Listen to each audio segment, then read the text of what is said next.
Hi everybody, it is Dean Z speaking to you from the University of Michigan Law School, and I am doing a Q&A today because we've been getting some really great questions and I have a backlog that I am hoping to clear out and spread a little knowledge around. So shall we get started? The first couple here are from TikTok.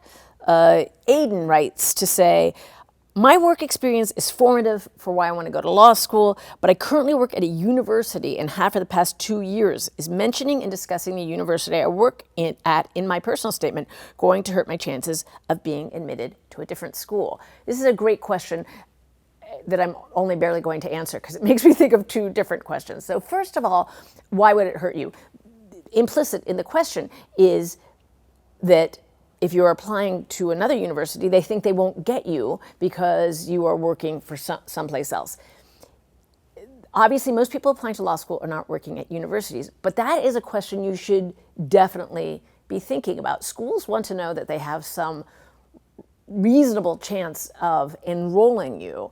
And if there are things about your profile that make it seem like maybe you won't be able to attend or won't be interested in attending a school, you should think about addressing those, right? So be a little self-aware about what might suggest that. Like say you live in Hawaii and you talk all about your ties to Hawaii and how much you love Hawaii. School in Maine might think, I don't know that we're ever going to get them, so maybe I'll just waitlist them or something like that, right? So you definitely should be thinking about that.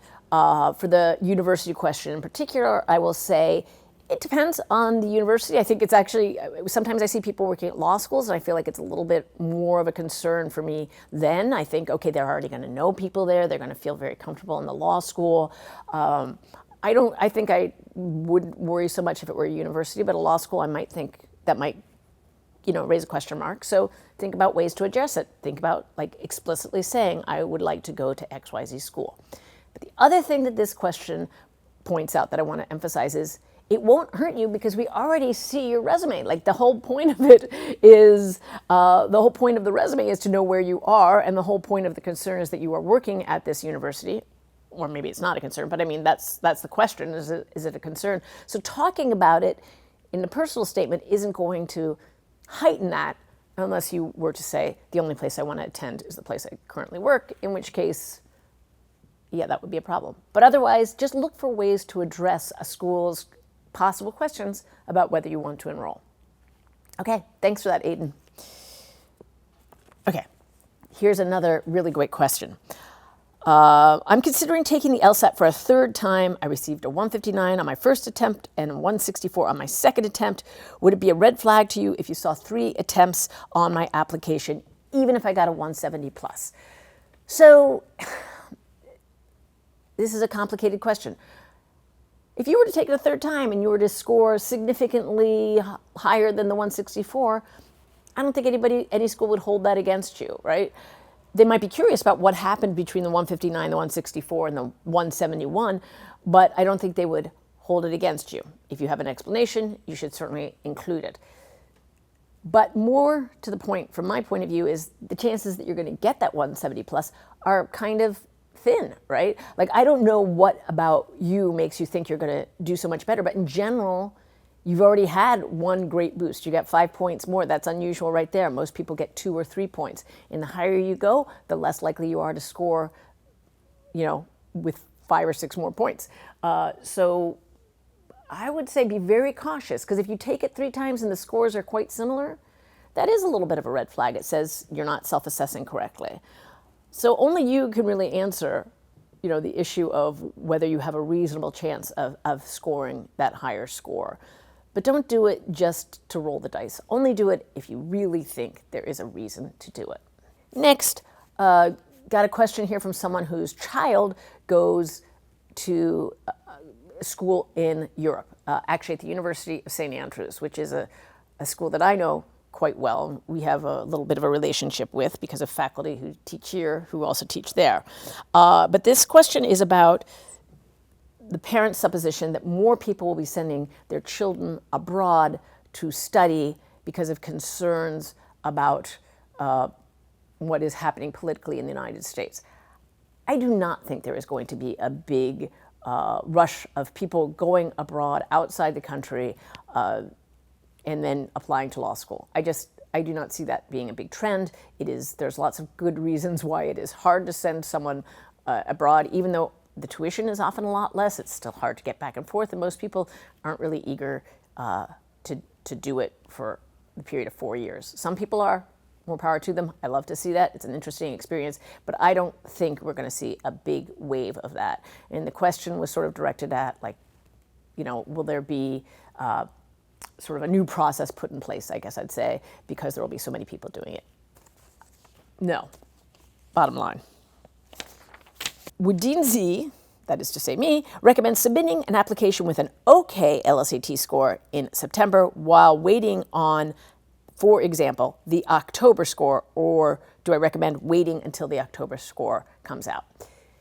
I'd say wait. First of all, I don't know what it means, an okay score, but if you have a reason to think you're going to do a lot better in October, you should wait till October and proceed accordingly. Because maybe you won't, maybe you'll want to readjust where you are applying. So I'd want to wait till you know all the information you have to know. Plus, as we have discussed in other episodes, October is not late to be applying. It is still early to be applying, so there is no reason not to wait. The calculus might be a little different if you were talking about, later scores, but I'd still say wait, because I think it is more important for you as the applicant to have a full set of information about what you're working with before you submit your application, and to make those decisions with that full information in mind. All right. I like this question. This is from somebody who went to school, to college, performed very badly at first, took a break, came back, and shot the lights out. Also did well on the LSAT. And this person asks, with the right narrative and presentation, could I be an attractive candidate in spite of my overall GPA? Because even though they did well when they returned, they had a very low GPA to begin with, so they could only do so much. Do you have any advice for how someone in my position should frame their application? It's a great story. Everybody messes up in life, right? And so I love to see someone who has messed up at an early stage and gotten it together and learned lessons from that. That's like great. That is like you've done a lot of growing before you ever get to law school, before you ever become a lawyer.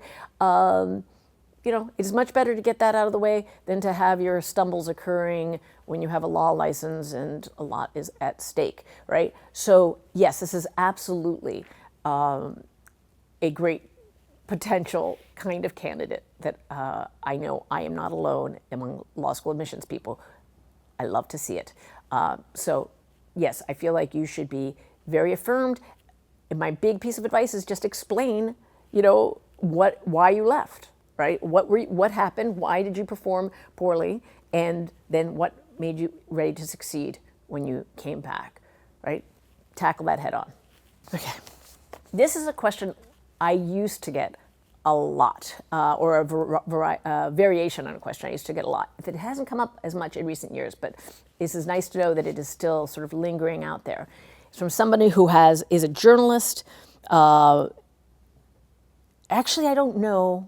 Scratch that. I don't know that they are a journalist. They say they want to get a master's in journalism and a JD in order to be qualified to write about court decisions, because they find that journalists often misconstrue court decisions, and they will be a stronger journalist if they have a JD writing about court decisions.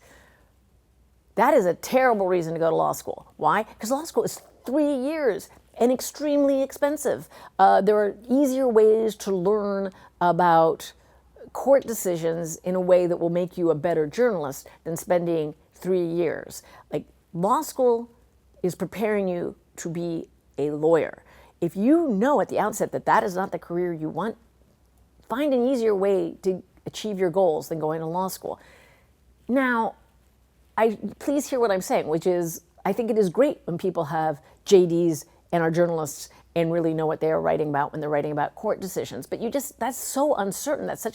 There's only like 4 people in the country who have that kind of job. So it's like you're making such an investment for such a kind of long shot career goal. I don't recommend it. So read a couple books on court decisions, and that will be a benefit to the people of the United States reading your journalism. Okay, this one is, I love this one. How are common jobs, which that term common jobs, like it sounds so British in the 19th century, like you're a commoner. How are common jobs during undergrad valued when looking at resumes? For example, working in hospitality in the restaurant industry. I can't speak for everyone, but I tell you, I really value them, and I think everyone should really value them. The law is a service profession. Knowing how to interact with the public, knowing how to be of service is hugely helpful when you are a lawyer, even though people don't think of it as, having much in common with waiting tables. I think it has a lot in common with it. And the jobs I did that were along the more humble variety of jobs, I thought they were very useful to me in figuring out how people like to be spoken to and how to communicate clearly with people about all kinds of things. At a minimum, in the service industry, you get conflict that you have to deal with. That's a big part of being a lawyer, being comfortable with conflict.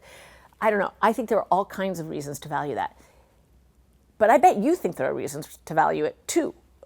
And I would say, you can make that case. There might be room in your application for making that case, for addressing it head on. Like, I've had these jobs. Here's what I've learned from them. Here's why I think this is going to be great for me for going to law school. If you feel like you can make that case, I would encourage you to do it. But you don't need to make it to me because I'm already a believer. This question is, when viewing an applicant's transcript, do admissions officers only skim the grades or do they also look in depth at the courses taken? For example, if a STEM major took some extra humanities and or writing courses for fun, would that go unnoticed?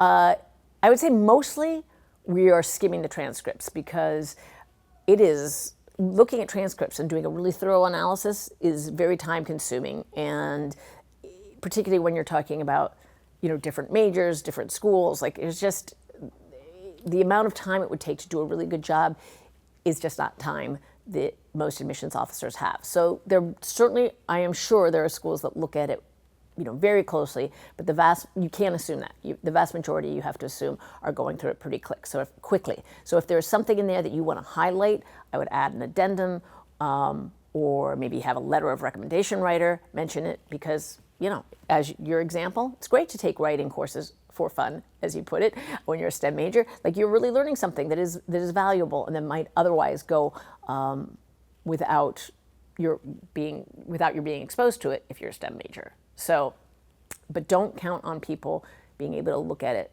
intensely. Here's one I like because it's like a little bit of a rebel here.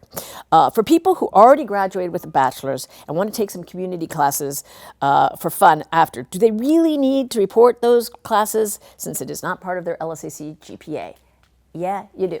The LSAC makes very clear that you have to send in a transcript for any post-secondary school that you have attended. If you want to take classes for fun and don't want to have to report the grades, do it through like a Rec and Ed kind of class or something like that where there's not going to be a grade. But a community college, even if you're doing it after your bachelor's degree, you got to send that in.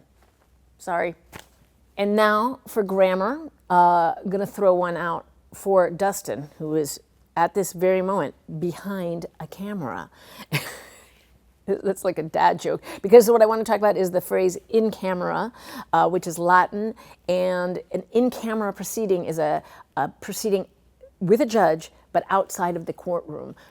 It's a private situation. So maybe you'd have an in camera proceeding because one side wants to offer evidence and the other side is objecting to it, and the court wants to thoroughly evaluate this without everybody watching. So that might be an in-camera proceeding, or maybe there's a vulnerable party who the judge wants to talk to first in camera before being in open court, and so on and so forth. So if you see something as an in-camera proceeding, it means the judge is there, the parties are there, the lawyers are there, but the general public or any other witnesses are not going to be there.